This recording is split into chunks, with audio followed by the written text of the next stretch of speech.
alustatud Toomkoolist aastal 1319.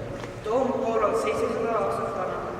Toomkoolis õpetati näiteks ladina keelt ja vehklemist. praegu õpetatakse näiteks eesti keelt ja balletti.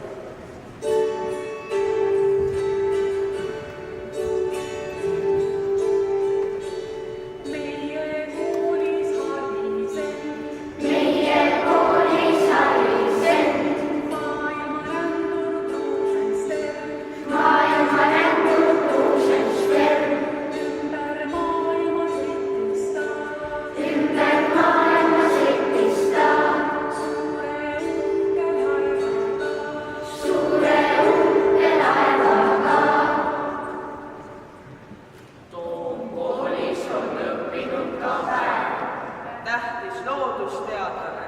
Maarjas. Eesti keel paremaks. Kool. Esimene eestikeelne raamat.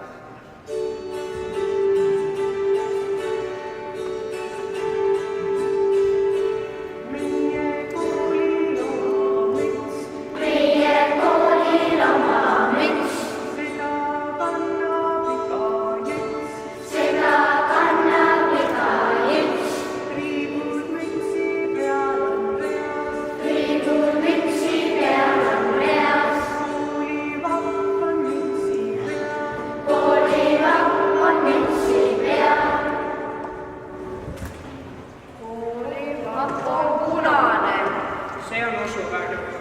Liivia on Neitsi Maarja sümbol. Avatud raamat. Toomkool jagab luterlikku õpetust.